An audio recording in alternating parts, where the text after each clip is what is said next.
আজ রাসূলের ঘরের চারপাশে কাফেরেরা দাঁড়ানো, দাঁড়ায় আছে, বসার সময় পায় নাই। সকাল বেলায় মাথা নিচু করে যাচ্ছে, একজনের সঙ্গে আর একজনের দেখা। খুব আস্তে করে আবু সুফিয়ান আবু জাহেলকে জিজ্ঞেস করছে, আবু জাহেল কখন এসছো? কয় রাত তখন দুপুর টুপুর হবে। তুমি? ওই এরকমই। পরস্পর কুশল বিনিময় এবং কথাবার্তা বলতে বলতে যাচ্ছে। আবু জাহেল বলছে, আবু সুফিয়ান বলছে, আবু জাহেল একটা কথা বলি শোনো, রাগ টাগ করবা না তো? তোমার যা মেজাজ। কই না রাগ করবো না। দেখো, আমি লাত মানাতের নামে শপথ করি। ওরা তো ওইরকমই শপথ করে। লাত মানাত উজ্জার নামে শপথ করছি, সারা রাত ভর মুহাম্মদ সাল্লাল্লাহু আলাইহি সাল্লামের মুখে যা শুনলাম, অবশ্যই এগুলি মানুষের বানানো হতে পারে না। প্রত্যেকটি শব্দ যেন কলিজে স্পর্শ করে, শরীর শিউরে ওঠে।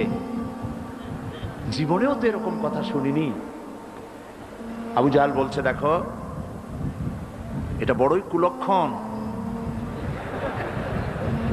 এই সব কথা যদি আমরা নেতারা বলি, অবশ্য তোমার অনুভূতি আমার মধ্যেও আছে, কিন্তু এই সব কথা যদি আমরাই বলি, না জানি কোন ফাঁকে আবু বকর ওমরের মতো আমরাও পাগল হয়ে বসবো। নাউজুবিল্লাহ।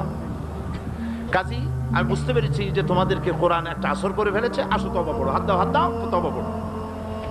সবাই তওবা করলো যে না, এইখানে আর এটা শুনতে আসবো না। গেল সবাই। আজ আবার রাত, দুপুর গড়িয়ে এলো।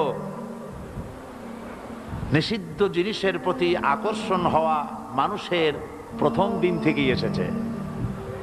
মানব স্রষ্টা সৃষ্টির সেই প্রথম দিন থেকেই নিষিদ্ধ জিনিসের প্রতি আকর্ষণ।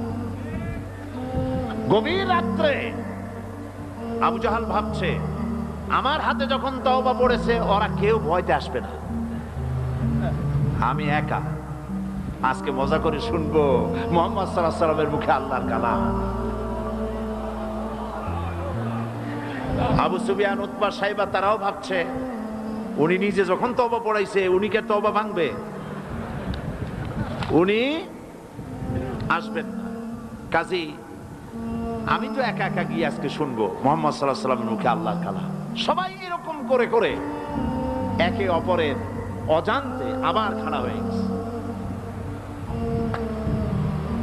প্রত্যেক রজনী অভ্যাস মোতাবেক আল্লাহ নবী গভীর রাত্রে আবার তেলাওয়াত শুরু করেছেন। এই সব লোকগুলি ঘরের চতুর্দিকে দাঁড়িয়ে শুনতে শুনতে শরীর যেন অবশ হয়ে যায়। আজ রাত শেষ হওয়ার আগে এরা মনে করল আজ আর ভোর করা ঠিক না, কারণ আমরা সবাই তওবা পড়েছি। যদি কারো সামনে পড়ি, তওবা ভঙ্গের কারণে আসামি হয়ে যাব। কাজী দৌড় মারো। দৌড় মারছে।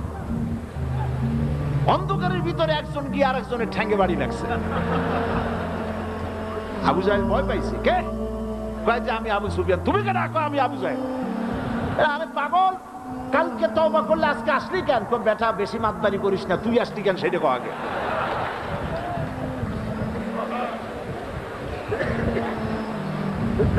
চারটা মিলে একত্রিত হয়ে তারা বলল, কোরআন শোনার জন্য যে ধরনের উন্মাদনা আমাদের মধ্যে সৃষ্টি হয়েছে, আমরা নিজেরাই না জানি কখন মুসলমান হয়ে যাব। কাজী তওবা করলে হবে না, আসো আইন করে বন্ধ করি। কাফেরেরা সিদ্ধান্ত নিল কি, আল্লাহ রাব্বুল আলামিন কোরআনে কারীমের ভিতরে কাফেরদের সেই সিদ্ধান্ত কোট করে দিলেন। কারণ আবু জাহেল তো থাকবে না, নাতিরা থাকবে। যুগে যুগে আবু জাহেলের নাতিরা কোরআনের মাহফিলে বাধা দেবে। কারা বাধা দেবে?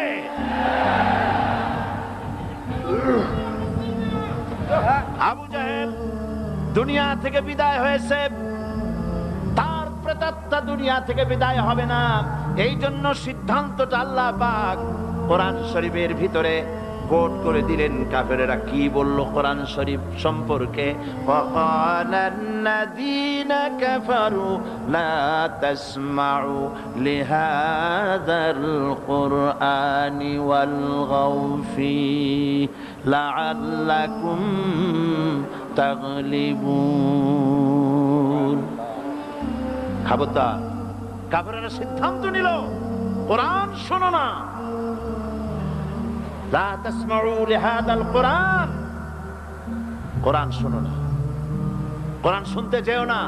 ওয়ালগাউ ফীহি, কোরআন শুধু নিজে শুনে ঘরে বসে থাকো তা শুধু নয়, ওয়ালগাউ ফীহি, কোরআন যাতে মানুষেরা শুনতে না পারে সেজন্য ডিস্টার্ব করো, সন্ত্রাস সৃষ্টি করো, বাধা দাও যাতে কোরআন শুনতে না যেতে পারে মানুষ। এই সিদ্ধান্ত কাদের?